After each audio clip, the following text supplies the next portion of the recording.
do a lot of starting and stopping and researching while we're talking, and it's not like free flow like this. So Right. So you're trying to make it like a kind of a perfect final product.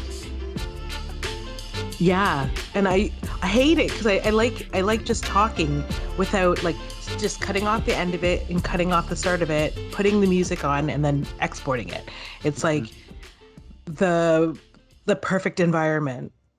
Because we cut like, and this podcast is explicit. We cut nothing. So yeah, unless like one of us has to really go to the bathroom. Speaking of not cutting, hello and welcome to the Full Volume Podcast. I am your host, Jolie, GI Jolie, and this week, Harvey Brent has a previously scheduled engagement. And by engagement, I mean it was an engagement. Now it's a wedding. A couple of friends of ours are getting married. So with absolutely no fanfare or surprise, because you can see his face right now, I am joined by Mike L. of the Comic Book Syndicate / Here Comes the Spider Cast. Yo, it's funny because I was like, I couldn't remember where to look, so I was like waving over here at the camera. Anyway. All right. Well, here's the thing. Thank you for being here today. No problem. Yeah, and because we're on a break from Loki, a What If starts on the 11th, which is in a couple weeks. We got some time to chat about very specific things. And the one thing we've decided, and that you've definitely decided that you love to see us do, is talk about comics, rank the films of comics adjacent actors. So today's episode, we're going to be doing the top 5? Top 5 of each, yep. Okay, we're going to cover Scarlett Johansson and Robert Pattinson. Yeah. 2 of our personal favorites, or as they like us to call them, ScarJo and our Patz. So the views expressed are completely our own. So if you don't agree with this, we don't care. If you agree with this, we still don't care. No, that's totally awesome. These lists are also affected by our ability to have watched them all and remember, and most importantly, to like remember them all. So, we'll start with Scarlett Johansson. Sure, yeah. Okay. She has more, I would say, I mean, I didn't compare, but I think she has more films, right? I mean, she's more prolific, you could say, I believe. But I could double check that while we're talking. Mm-hmm. Yeah. And never did the twain meet, which is weird. Good point. Because it feels like Scarlett Johansson has been in everything. Yes, for a while. Yes. Yeah. Been in everything except for an Patz movie, so. Right. We'll rank them from 1 to 5 or 5 to 1. 5 to 1. Okay. And just for the record, Robert Pattinson's been in 38 films, and Scarlett, is it Johansson, or I should know this, or Johansson? I call her Scarlett Johansson. Okay. Scarlett Johansson has been in 72 films, so she's definitely done more. Okay. There you go. Well. Okay, cool. I don't know, like, Joette, since you are our esteemed guest, we can start with your top or your number 5 pick. Sure. Okay, so I'm hoping that there are some films on this list that people haven't heard of, but I'm not picking them for obscurity. I'm picking them for what I think are her best films and her best performances. So number 5 is Jojo Rabbit. Whoa. Yes. Okay. And then we can rotate, and I don't want to have all the same ones as you and then me talk first, but I'll just talk about this one. This is a movie set in World War II Germany, and obviously this is happening during the Holocaust. Made in 2019, directed by Taika Waititi, who directed Thor Ragnarok and is directing Thor Love and Thunder. And I'll just say that it skirts the line between tragedy and comedy like almost no other film I've seen. And her performance is great, and I recommend it highly. Okay, well, that's really funny. I highly recommend it too. And it made my list, but it was not number 5. It's like way higher than that.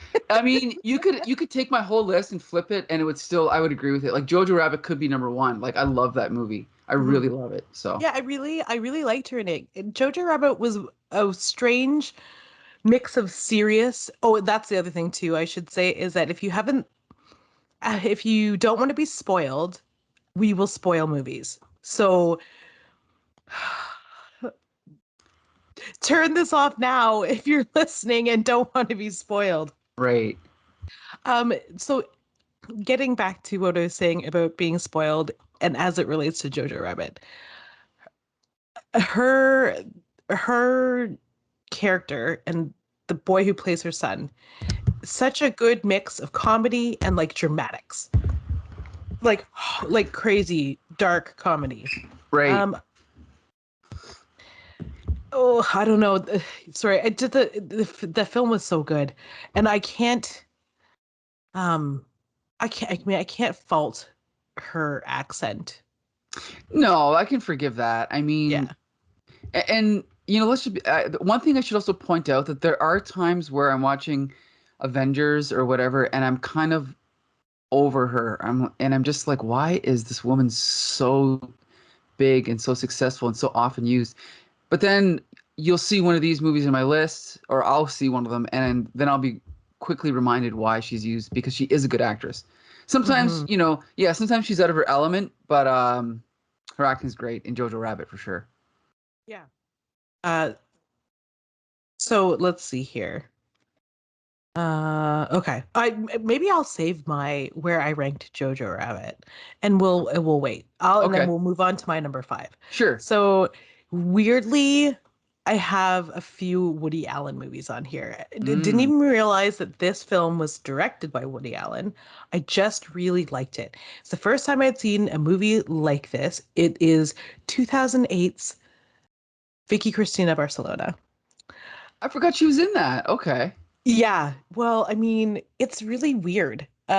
She goes with her friend on holiday, and they meet an artist, and I had personally watched it because Javier Bardem was in it, Hmm. and he plays the artist, and both of the women are extremely like both of the women develop relationships with this artist Hmm. gentleman.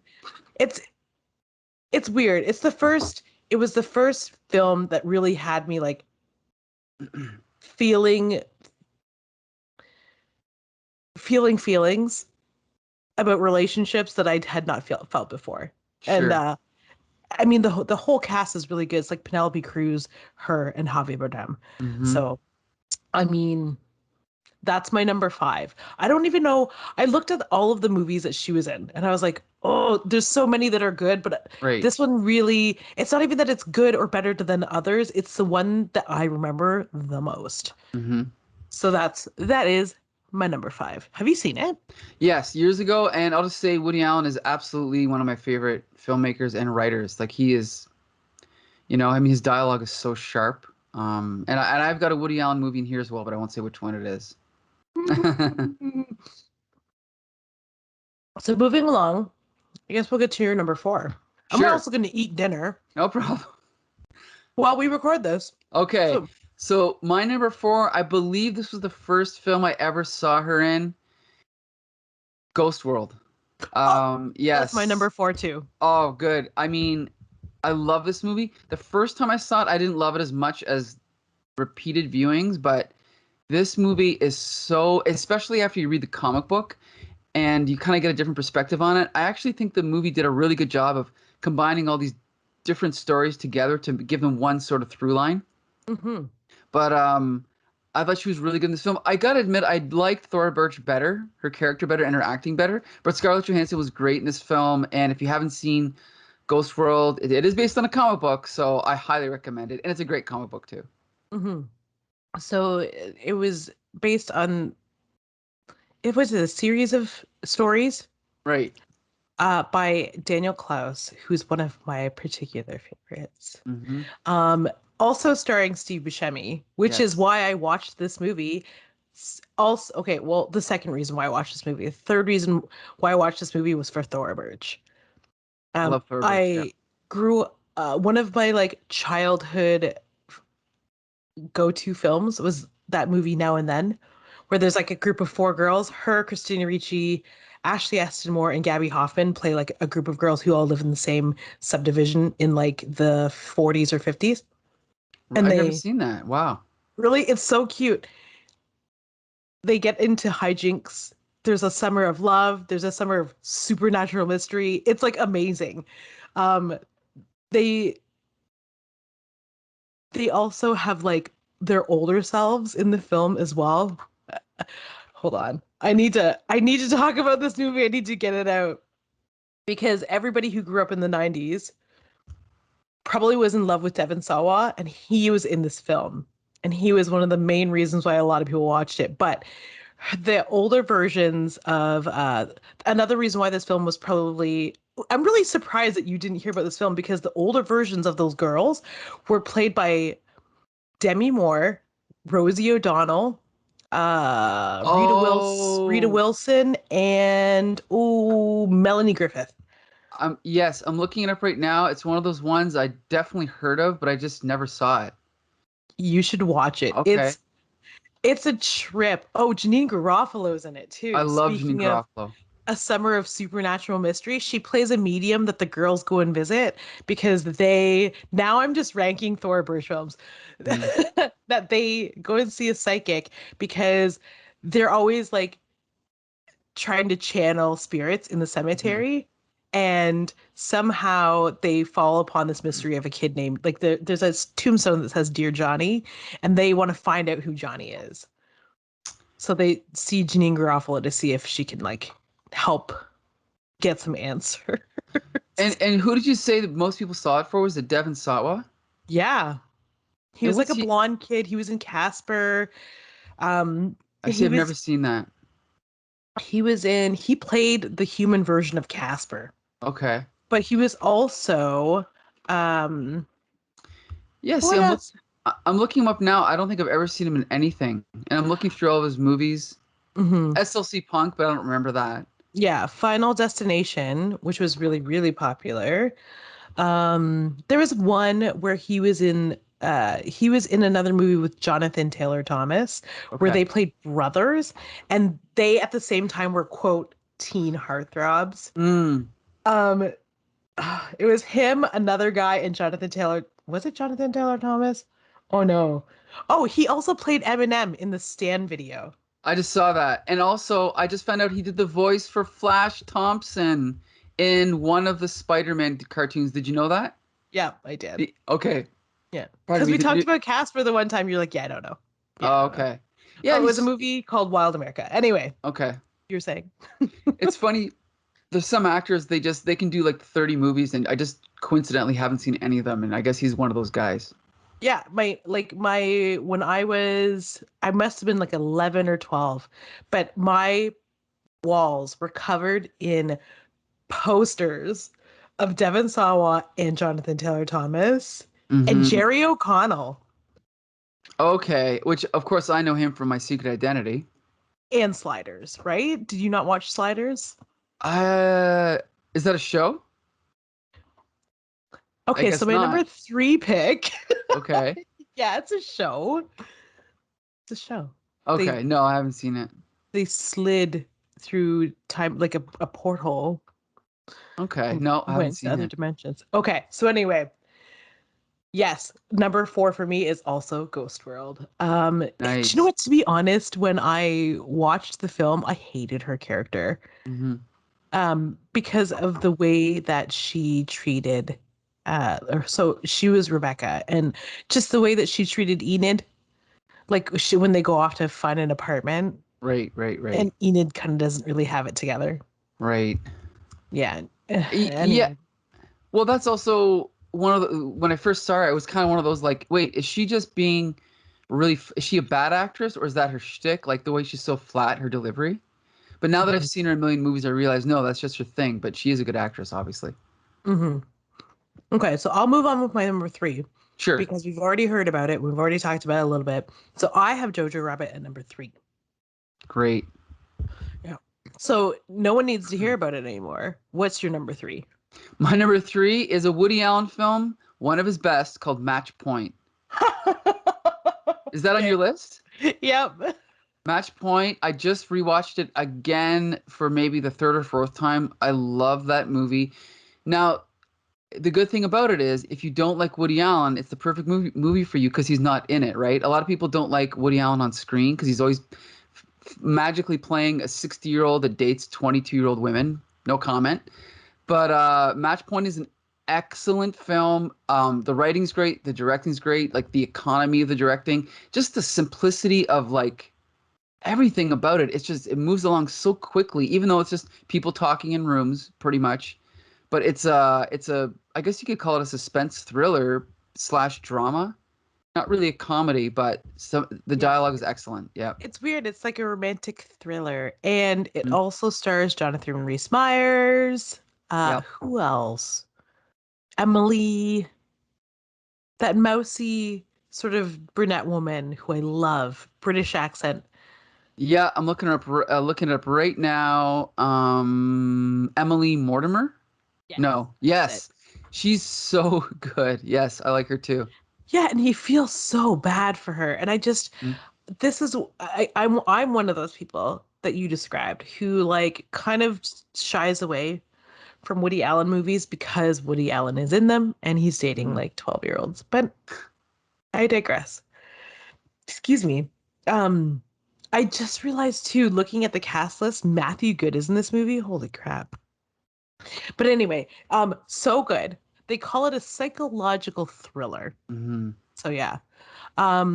What the premise is, Jonathan Rhys-Meyers gets married. He's married to Emily Mortimer, and he starts to have an affair or a emotional relationship with Scarlett Johansson's character. And then it goes from there, yeah.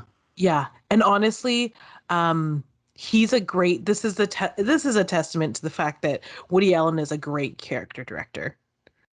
I just remember Scarlett Johansson, the way that she, like, at first you're not behind her because she's the other woman. Right. But the more she urges Jonathan Rhys-Meyers' character to leave his wife, it gets more desperate. Right. And it's a really good show of her acting ability. Yes. More and more desperate to the point where she's like frantic, which in turn creates like this like crazy chaotic energy, which leads to her death. I would cut that out, but I don't like spoiling. Why? Because it's the climax of the film. I just said I was going to spoil films. Okay. Anyway, yeah, I thought it was really good. The scene in the bedroom where they're arguing is so well written. That's the scene that really sold it for me as far as her acting. But anyway. Okay, so what is your... My number 2? Yeah. Okay. This is a film... have you... Yeah, I've done 5, 4, 3. Yep. So in my number 2, a film I assume a lot of people haven't seen, but I could not believe how good this film was, is Under the Skin. Have you seen this film? I have. I walked out of it. Oh, honestly, it's one of the best films I've ever seen. Honestly, that's hilarious. I was like, no, there's no way that one's going on my list. Yeah. It's directed by Jonathan Glazer, who's only done three movies: Sexy Beast, Birth, and Under the Skin. I've only seen Sexy Beast. Again, a great movie. Under the Skin, the thing about it is it's a completely unconventional film. And I don't really want to, I won't spoil what the premise is because it kind of reveals as it goes along, but it's basically Scarlett Johansson driving around in a van and picking up men and having sex with them. And that's all I can really say about it, but very stylish. And this guy is, the director is, no, he's British, completely outside the norm of Hollywood filmmaking conventions. So I definitely recommend the movie. I think it's great. But you weren't a fan. No. I went to see this, I think, let's see. I walked into movie theater with Julie and there was like nothing on or nothing happening at the time. But we're like, what's Under the Skin? So we Googled it and we're like, oh, it's a Scarlett Johansson film. It's probably going to be really good. So we go in and we watch part of it. And I think at some point Julie turned to me and was like, what is this? Mm-hmm. What? No. I she said she got madder and madder the more we watched. And it got to the point where we just walked out. I think you should give it another chance. It's really good. Yeah. It's really good. Yeah. I mean, we might have to. We might have been hungry. I don't know. I can't explain it. Because I watched the trailer just to kind of refresh my memory while I was making my list to see if I had seen it. And I was like, oh, this is that movie. Mm-hmm. No. Okay. So Match Point is number 2 on my list. And Under the Skin is number 2 on yours. Mm-hmm. I think we both have the same number 1. Probably. Yeah, I Well, mean, you want to do count of 3? 1. Oh, wait. So on four. Okay, ready? So you count to 3. And then on the 4th beat, we'll say it at the same time. Ready? Like 1, 2, 3, 4, 3, 2, 1. No, 1, 3, 2, 1. Name of the movie. Ready? Yep. 3, 2, 1. Avengers Endgame. Marriage Story. No, Marriage Story, right? Of Yeah, course. it's Marriage Story. So good. Avengers Ultron 2. Oh my God. No, Avengers 2. Anyway, yeah, I ruined the joke. Anyway, yeah, Marriage Story. If you haven't seen it, it's Noah Baumbach, who I saw his first movie 25 years ago, which was Kicking and Screaming. Thought it was excellent. Mm-hmm. And I then was so excited by Marriage Story that I went back and rewatched his entire filmography. He is so good. Everyone go and do it. He's an excellent director. Yeah. Well, I mean, what else should we say? I still hate Squid. Did he do Squid and the Whale? Yeah, and you know what? I hated that movie when I saw it. When I rewatched it again, I think the pretension of what's the lead the father's name? Daniel, the guy from Michigan. Oh, what's his name? The guy from Michigan. Yeah, he's from Michigan. Squid and the Whale. Woman who plays the wife. Okay, hold on a sec here. Squid and the Whale. Oh, I know. He's from Michigan because he owns a theater there that I've been to. Okay, Laura Linney. Right. Oh, do you know what? I think the addition of Jesse Eisenberg kind of made it a little bit. The thing is, yeah, like Jeff Daniels' character, I think what happened with me is I mistook his pretentiousness as the film's pretentiousness, but in a way, Noah Baumbach was criticizing his character, which I believe is based on his own father. So I can forgive that a little bit. But when I first saw the film, I hated all of the sort of upper middle class white values, I guess, of the film. Like, these are affluent people. And I just didn't like it. It just irked me. Like all the references to obscure films and artists and music, and it just irked me. But now that I've seen it again, I really like it. And for the record, Noah Baumbach's second best film after Marriage Story is Frances Ha. But getting back to Marriage Story, again, just when you think you're sick of Scarlett Johansson, you watch that movie and you realize how freaking good she is. Mm-hmm. And I also appreciate that she had a shorter hairstyle and was less glamorous looking than she usually is in her films. Yeah, her and Adam Driver just look totally like two normal parents trying to get by. Right. So they play a married couple who they meet in the theater. Yes, and I believe it's based on Noah Baumbach's real life, and so Adam Driver's Noah Baumbach, and Scarlett Johansson is his current wife, who I love also. She directed Little Women. Oh, come on. Married to Greta Gerwig. There you go, Greta Gerwig, yes. And and then in real life, his ex-wife would have been Jennifer Jason Leigh, who is played, like, her character is played by someone else in the film. I can't remember. But Laura Dern? Who I'm not sure. No, wait. She's Laura Dern is the therapist or the divorce lawyer. Well, a lot of people were angry. Not a lot of people, but I mean, one tweet I saw where someone was like, "No, Baumbach's an asshole for making a movie about, his affair with Greta Gerwig, and I was like, well, Jennifer Jason Leigh's not angry, so why are you? Jennifer Jason Leigh like read the screenplay. I was like, yeah, this is great. Yeah. Like, I mean, whatever. They're yeah, I mean, if they're friends. Right. They're still friends, right? It's crazy. I mean, I would probably, she's probably handling a divorce better than I would, but in any case, yeah, some people are like that. He's, again, he's sort of like, he's become like, to me, the heir apparent of Woody Allen, right? Like he's writing these dramas that are mostly based on his own real life. And like I said, if you liked Marriage Story, watch Frances Ha, because Frances Ha is excellent, in my opinion. Unfortunately, back to Squid and the Whale. It's just too much. The film is too much of a white space for me to like be able to really get into.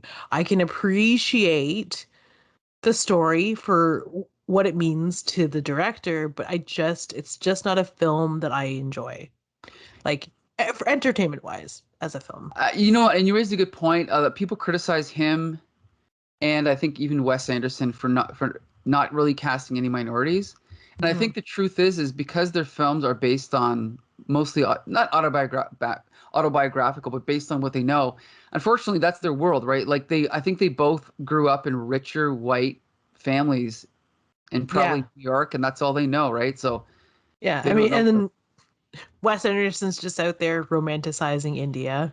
Right, yeah, a little bit odd there. All right, so that's it for Scarlett Johansson. There are so many films that could have made this list. Was there one that I really wanted to add? No, I thought about doing like a runner-up, but I didn't do that.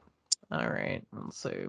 I'll just say as your one thing, there were a bunch that I had that I would cut out when I found something new.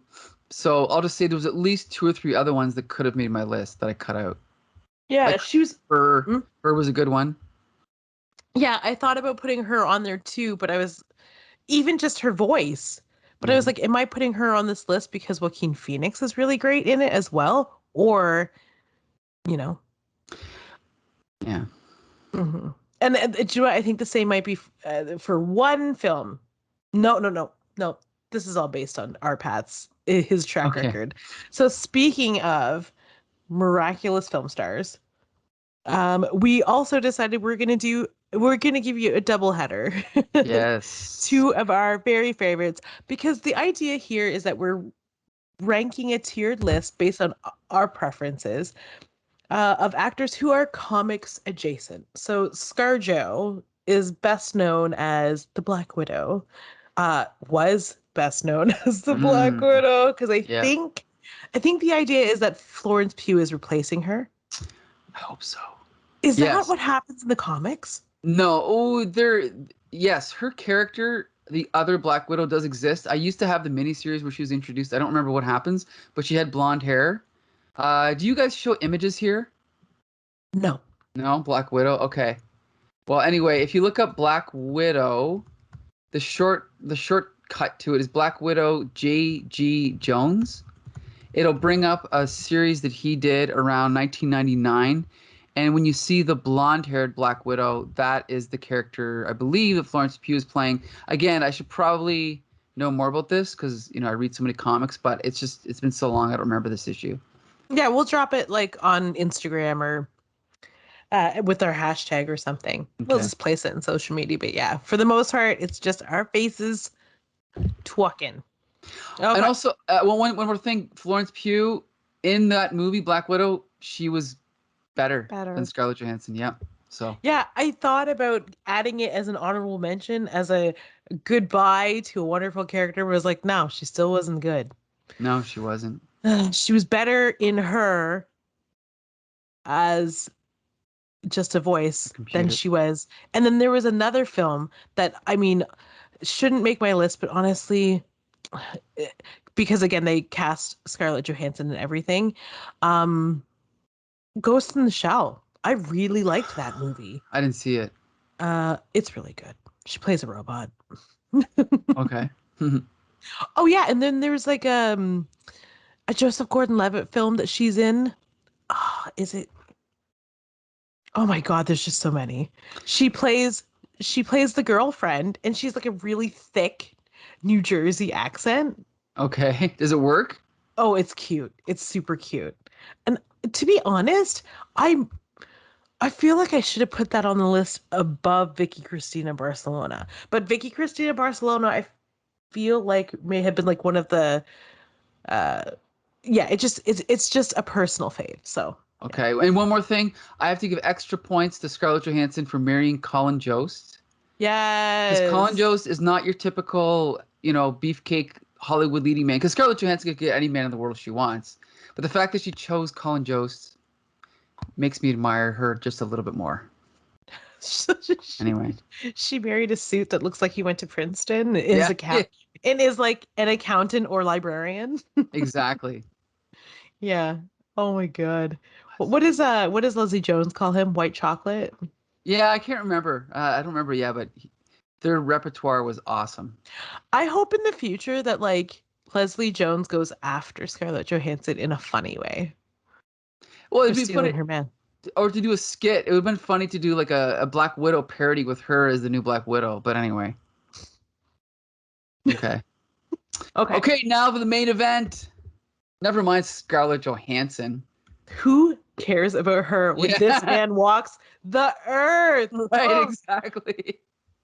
oh, it's our boy. Sorry, Yep. Becca. It's our boy, Robert Pattinson. Okay, so he is now, thank Christ, comics adjacent. Mhm. Would you like to tell the viewers at home how that has happened? Well, he was recently cast in a film that will be coming out soon called The Batman. I'm sure you've all heard about it. Thankfully replacing Ben Affleck, who I'm not a fan of. I know some people are, that's fine. But this is one of those casting, decisions where when it happened, for me, I never would have in a million years imagined it. But as soon as they said it, I was like, of course he's perfect for it, right? Mhm. So, and I'm a fan of Matt Reeves, the director. So, ooh, and that trailer, I think the trailer won over a lot of naysayers. Anyone who had any doubts about the film, once you see that trailer, I don't know. I mean, Superman's my favorite character, but there's just something about a new Batman movie coming out that just gets me so excited. So anyway, yeah, Mhm. the And Batman. like, my favorite thing to do is once there's a new Batman announced, I like to look at pictures of the actor as Bruce Wayne and then the actor in the costume with Batman. And I'm like, this is the only time where I've seen both side by side where I'm like, yes, he Mm-hmm. is Bruce Wayne and Batman. Mm-hmm, And mm-hmm. it's kind of Yes. hard. It's kind of hard to tell that it's him in the bat suit. Yeah, I'll give you that. Yep. Like, I mean, first of all, let's just talk about his appearance. He has the perfect jaw, right? Yes. For Batman has to have a perfect jaw. Granted, Michael Keaton didn't, but that's okay. He's a great actor. But Robert Pattinson has a perfect jaw. He has a perfect face, so that helps. Hmm. He's probably thinner than the average Batman actor. Like, I mean, again, Michael Keaton was just like an average Joe. And then Ben Affleck was like Frank Miller's Dark Knight, like this almost like a football player, like gigantic, beefy, which fit that role. But Robert Yeah. Pattinson is much slimmer, from what I know, right? Yeah, he's like, but he's not gaunt. He's like a lean, Mhm. um, he has like a runner's build, like Right, a soccer player right, right, or right, a football player for our Belgian fans. right. There you go. Yeah. And But yeah, he's sorry. oh no, I'm no, I'm talking about his body, but anyway, the other thing is, for me in my mind, we haven't even mentioned Christian Bale, who I love Christian Bale, but Christian Bale and Robert Pattinson physically are what I picture as Bruce Wayne. Like Bruce Wayne is supposed to be a rich playboy, and they both fit that bill. Whereas, in my opinion, Ben Affleck doesn't. And Michael, to be fair, I love Michael Keaton, but he doesn't really fit the bill either. He doesn't really look no. like what you picture Bruce Wayne as, right? So, I think this is a step in the right direction. Yeah, and I would even venture off the beaten path and be like Val Kilmer, George Clooney. George Clooney doesn't look like Batman or Bruce Wayne, But the only thing but I'll he give made a him, good Bruce Wayne. right? Because he can. That is Bruce Wayne, like that charming, suave kind of playboyish thing. So he can play that because that's what George Clooney is. Whereas what's his name? Val Kilmer's kind of in the middle. He Mhm. is like Val Kilmer is like a cocky, like just prick. Like his character in Top Gun Iceman, that's Val Kilmer in real life. So he pulled off. He was maybe a better Batman than a Bruce Wayne. But anyway, Yeah. Okay, so okay. there are not a lot of films to pick from, only 38-ish, but Mhm. we were able to pick five of our faves. Do you want to start with your fifth? Sure. So I Uh, went first this time, yeah. no, I went first last time. You can go first this time if you Oh, want. okay. Okay. So number five for me is a film that I saw right after Just Inside. I'm not sure during the Twilight series. There's a film called Little Ashes where he Mm, plays Salvador Dali. interesting. Never seen that. Yeah, a series of wigs and a very mousy Salvador Dali accent get him through this film. And to be honest, I was shocked Mm-hmm. that he because in my mind when I think about Edward Cullen, the vampire, Mm-hmm. I don't remember him speaking a lot. But then, I mean, obviously, in my yearly rewatches of the Twilight series, you go back and you realize he talks a lot as Edward Cullen, Mm-hmm. like more than Kristen Stewart as Bella Swan talks. Really? Okay. Yeah, and that he actually, it's almost as if he's winking at the camera to tell you he knows that this is a little bit silly, but Oh, that this will yes. make him a star. Apparently, there's a lot of, if you listen to the DVD commentaries, there's a lot of that as well. Like him just flat out making fun of the films. So I guess it's kind of refreshing to know. Don't get me wrong, I love the Twilight films. I saw them all in the theater. But it's good to know that he was aware of how silly the whole premise was. But he was also like, yeah, but I'm not going to turn down the chance to be in this film. Because let me just quick aside, there have been some actors that have turned down famous roles. For example, the movie what's it called, La La Land. I don't know if you know this, but Ryan Gosling was the second choice. Did you know that? I think so. Yeah, the first choice was, what's his name, Miles Teller from Whiplash. What? And Miles Teller was like, no, it's not enough money, so I'm not going to do it. And they're like, oh, how about instead we get the biggest leading man in the world? How about that? So he's kicking himself in the ass now, right? But anyway, Miles Teller? yeah. I couldn't even imagine him in that role. I could. He's wonderful. But he was making that Transformers money. Oh, that's right. Okay. Was he in that? I think he was he in the newer ones? No. No, I don't think he was. No, he was in Fantastic Four, or Fanforstic, as some people call it. But we won't talk about that. Oh, do you know what? Maybe he wasn't. Okay. Yeah. Oh, what an idiot. What a dumb move. He's not an Hmm. idiot, but that was a dumb move. Yeah. Do you know, I feel like he would have been a better dancer than Ryan Gosling, though. Ooh, really? Yeah, possible. Sorry, brother. Hmm. Our Canadian brother. I'm gonna choke. I'll fill some time while you're talking. There was another movie I just saw recently where it was somebody who turned down. Oh, it was they turned down. Was it Spider-Man? No. I can't remember. Sorry, that you can cut that part out. But anyway, yeah, there's nothing better than reading about actors that turn down famous roles and then regret it later because whatever. Feel sorry Okay. for them. So yeah, Little Ashes. I recommend that you see it. It's totally awesome. It's you can watch it. You can watch it streaming for free on Here TV online. Um, it really, aside from being like it's not really a biopic, and it is a biopic, but it also sheds more light on like sort of Salvador Dali's romantic relationship with a man, which I wasn't totally aware of as an art historian.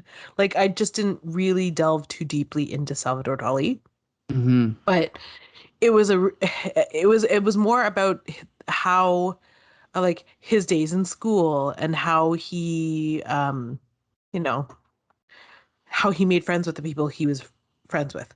Hmm. I think there's a member of the New York Five in there, pigeonholed in there somewhere, and it's like really amazing. It makes you realize, oh yeah, that's right. Salvador Dali was living up until a certain point. I was still alive. Yeah, Just that is barely. weird. That is weird Yeah, to think about. Yeah. but yeah, it's a great film. It's a great film. Your number five, though. My number five. This is not a great film, but he's good in it. It's The Devil All the Time. Yeah, which Very good. is on Netflix, I believe. It came out last year. Yes. It co-stars Tom Holland, Bill Skarsgård, Riley Coe, Jason Clarke, Sebastian Stan, who's Winter Soldier, Haley Bennett, Eliza Scanlon, pardon me if I pronounce this wrong, Mia Wasikowska, and Robert Pattinson, obviously. But it's a psychological thriller. Again, not a great movie, but it's really cool to see this ensemble of all these actors, doing this film, set in the South, I think.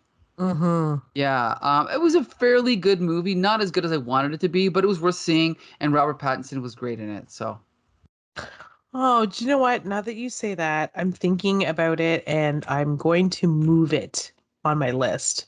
yeah, I had it really high and then I'm like, I keep going back to another one and debating which one was better. But anyway, it's not my number four though.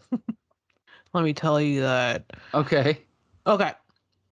I I I really loved that movie though. The Devil All the Time. I think I liked it because of Tom. I liked it because of him. It was really he was super creepy though.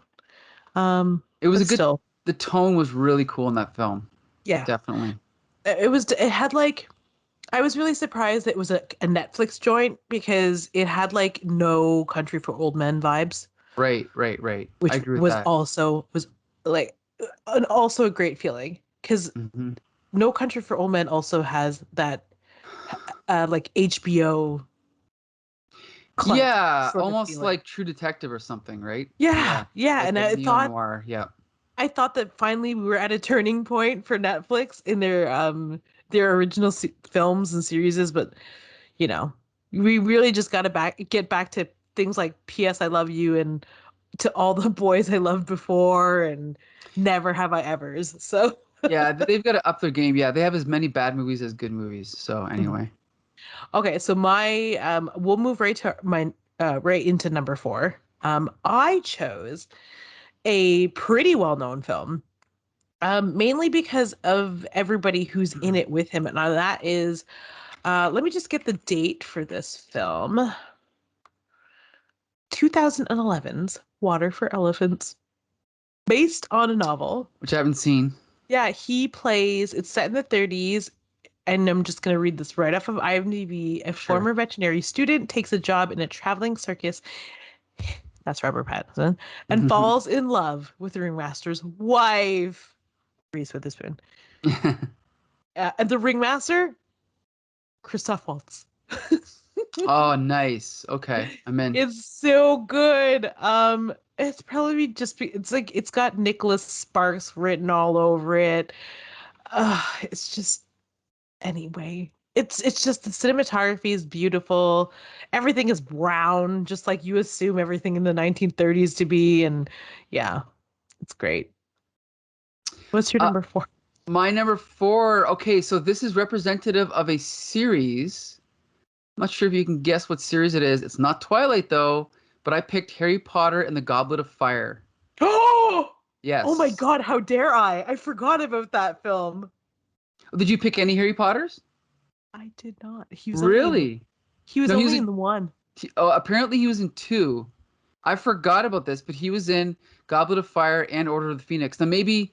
Oh, sorry. Order of Phoenix was only flashback. It was only Hmm. like archive footage. Okay, so Goblet of Fire was the one he was in, and I didn't realize it was directed by Mike Newell, who directed Donnie. Oh, Donnie Brasco. Donnie Brasco, which Oh, is a you thought great it was film. turning to. I was like Donnie Dark. Oh no, Donnie Brasco. Okay, that makes more sense. But I can't remember, to be honest. I'd have to watch them all again. I don't remember which one is the better or the I believe this was one of the good ones, right? Goblet of Fire, right? Yeah, it's the one where there's a huge tournament and other schools, you meet other schools. So there's a school from France, there's a school from Russia, and they come and they compete in the Tri-Wizard tournament. Mm-hmm. And each school gets one champion. And Cedric Diggory is the Mm-hmm. Hogwarts champion. But wouldn't you know, Harry, did you put your name in the Goblet of Fire? Harry gets drawn too as the Mm-hmm. second Hogwarts champion. And because that world is a magic one, they can't just like, and even though the rules state that you have to be a certain age, they're like, well, the goblet has spoken. Harry might die. Like Awesome. the stakes are so high you don't realize it because you think that it's just a game, but then one of them turns into a shark. And then what is it? The first challenge is dragons? You know, how many times, guy? I've only seen that movie once. How many times have you seen it? 10 million times. Yeah, see, like I don't remember. I remember the tournament, but I'd have to go back and rewatch it. But these jokes about sparkling vampires are so old because not only has Robert Pattinson been in other films, he was in a freaking Harry Potter movie. So come on, everyone Yeah. has seen Harry Potter, right? Like, geez, everyone forgets that he Yeah, was and in it. not only is he in the Harry Potter movie, but he's Hufflepuff house, which is my house. So Michael's like a Ravenclaw, so don't worry about anyway, but that's not the house that no one wants to be in. Okay. Okay. Wait, did anyone force you to take a quiz yet? The house Me? quiz? Oh Yeah. yeah, I've been sorted. Yes, of course. Let's not be Are you in silly here. Ravenclaw? Honestly, I don't remember. It's been like 4 years, so I don't remember. How do you forget? How do you just not wear it on your sleeve? I do love Harry Potter, but I'm not, as into the lore. Like I said, I've only seen each of the films once, except for the first two I've seen twice. So, Okay. Maybe we'll resort you. Anyway, okay. mhm. So what was that? Your number 3? That was my number 4. So now it's your turn for number 4, right? My number 4 was Water for Elephants. So Okay. we're on to number 3. Okay. Okay. This is where I place The Devil All the Time. Okay. Because Cool. I really enjoyed his performance.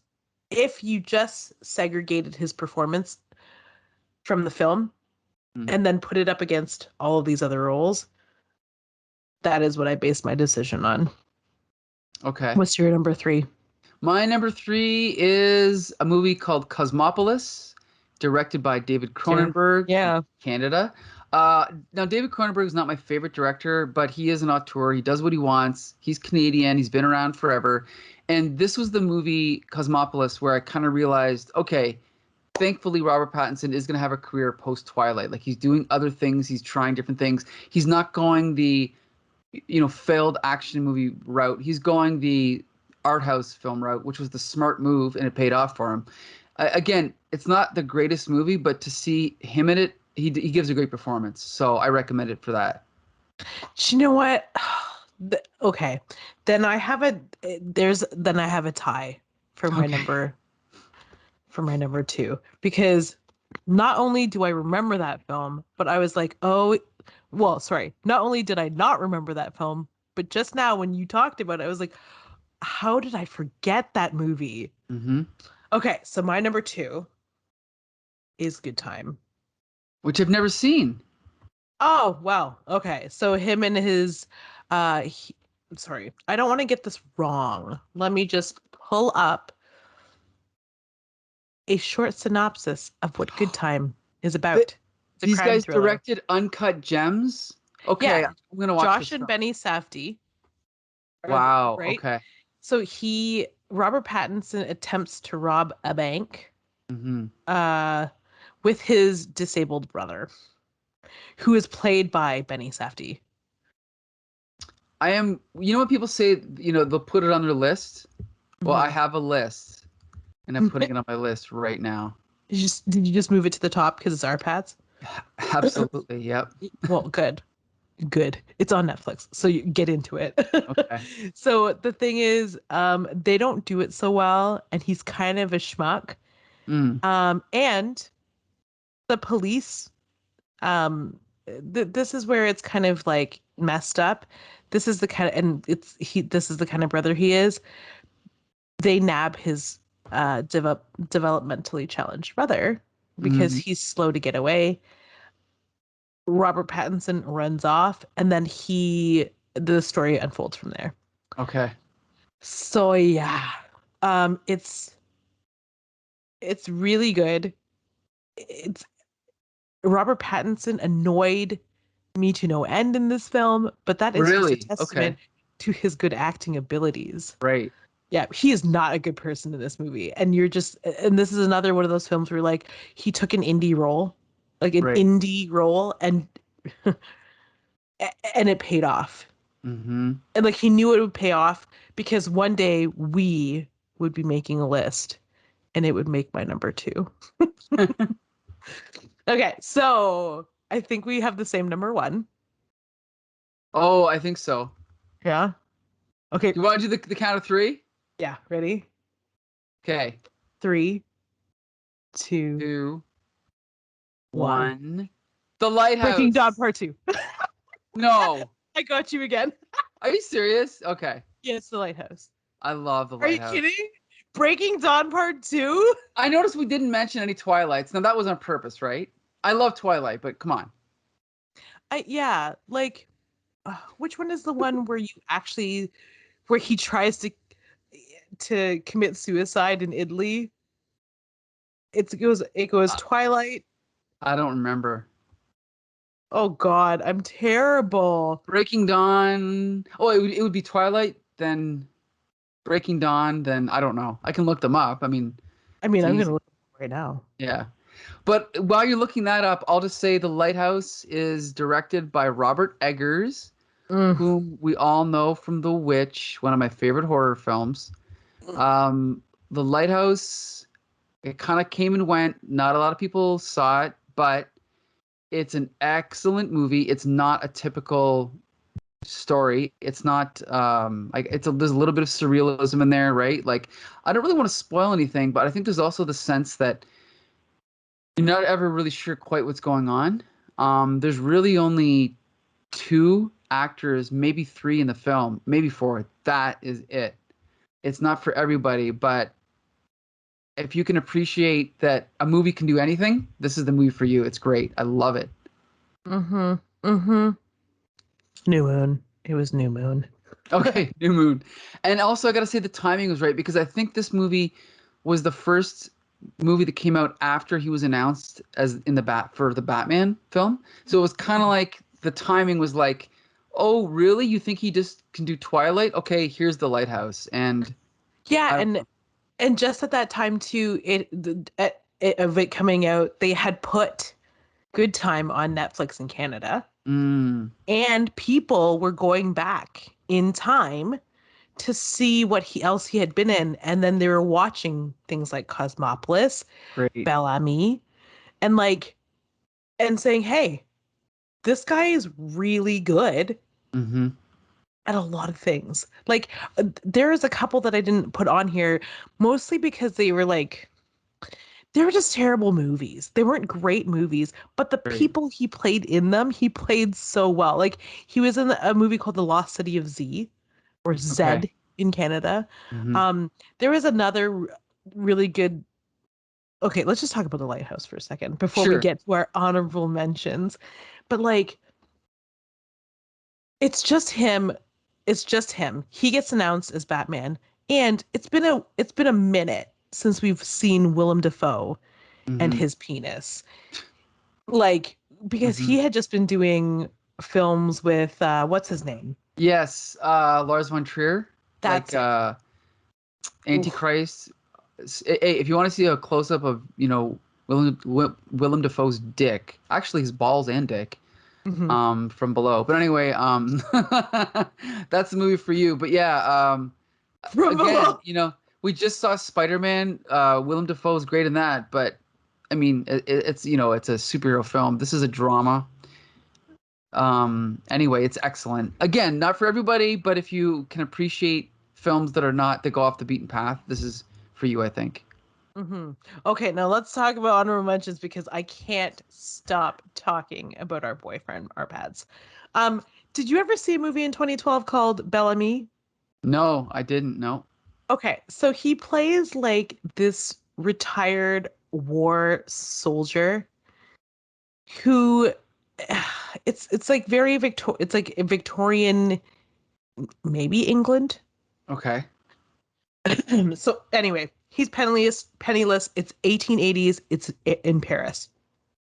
And he befriends like Yeah, eh, Paris. Yeah. no. He befriends women Okay. and creates like he has relationships with them.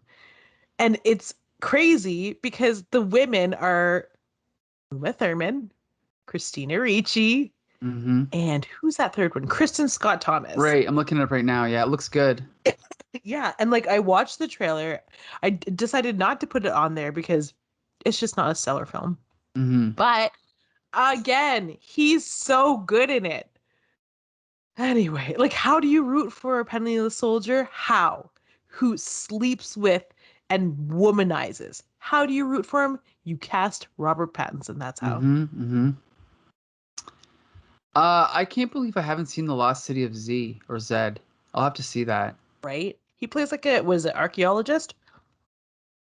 Yeah, it looks like. I haven't seen it, yeah. But to be honest, there are a lot of Robert Pattinson films I still haven't seen that I have to see. I've seen, I mean, like we said, he's only done half of the number that Scarlett Johansson's done. Wait a minute. Okay, I don't know how this happened. You realize I skipped my number 2 film. How did that happen? Well, Yeah. what? Did you skip yours? My number 2 is Good Time. Okay, I didn't Cosmopolis. I didn't mention mine. Can I say it now?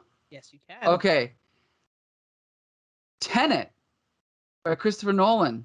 How did we forget? I have no idea. I know it's a lot of people didn't like this film.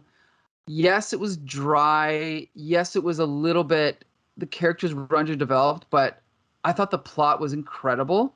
Just like every Christopher Nolan film, the twist is incredible. I mean, again, as long as you can accept the fact that it's a little bit dry, I think this was a great movie. Mhm. And it's unfortunate that it came out during the COVID pandemic because it didn't make a lot of money, but it was still, I guess it was the 5th highest grossing film of the year, so it still did really well. So, recommended film. Yeah. And he's great in it. Yeah, and don't listen to those critics online. Mm-hmm. The audio problems are not that bad, and they're all the same audio problems that every Christopher Nolan movie has. Right. I think people are just like wanting to complain.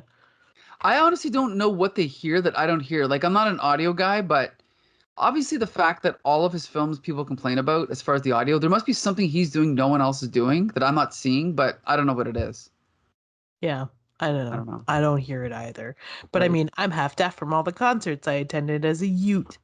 Me too. So, let's see. Okay, before we wrap this up on our Patz, because I really just don't want to stop talking about him. Let's just end this with our favorite of the Twilight series, shall we? Since neither of us picked any Twilight movies. Well, to be fair, I think the first one's probably the best. For me, at least, because the way it introduces the characters and gets everything going, I think they're all fairly entertaining. But that one, fairly entertaining. But that one, like I remember because I saw that film, I didn't see it at the theater. I think I watched it with you on DVD or whatever, and it was one of those like, how have I not seen this movie yet? This is awesome. Yeah, I know there's a lot of hatred towards Twilight. I don't understand the hatred. These are not masterpieces, but they're entertaining as fuck. So.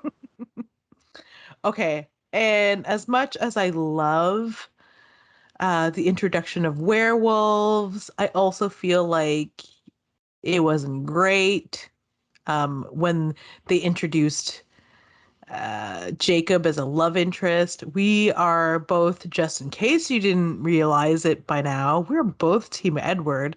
So I too will have to go with, I really want to go with New Moon, but he really treats Bella like garbage. And he's away for most of the film. And Bella is like doing that weird thing where she's like so upset that maybe she's been broken up with, that like she's depressed and tries to like put herself in danger through the whole movie.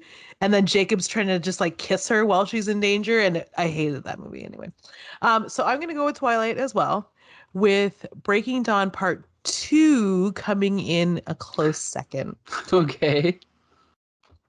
Because who doesn't love a big fight with the Volturi? I mean, they came to Forks to end the Cullen line, and it was grand. Those two, the last two were weird because those were the only ones where they broke up the novels into 2 films. So I did feel like the last 2 were stretching things out a little bit. And then the fact that that whole final battle scene in Breaking Dawn Part 2 apparently was just a vision or whatever, right? Mm-hmm. That really didn't sit well with me. But it was still it was an entertaining movie, yeah. Yeah, I mean, so many people died. So many people died. I'm pretty sure like Daddy Cullen died, Mommy Cullen died. They got like their heads pulled off in that vision. But anyway, yeah. So Twilight. I mean, just the sheer, again, a testament to his acting ability. You don't realize it that he's given it his all until you go back and you watch and you're like, you know, that just that look of disgust where he's pretending to like resist her smell. Oscar worthy. I agree. Anyway, so if you agree with us, if you disagree with us, send us great mail, send us a tweet. This is where we show our age. Tweet at us. Write us a Facebook message. You know what? Send us an email chain letter. Yeah. Just make sure it's all like sparkling gifts though of Edward Cullen as a vampire. That's it. That's all we want.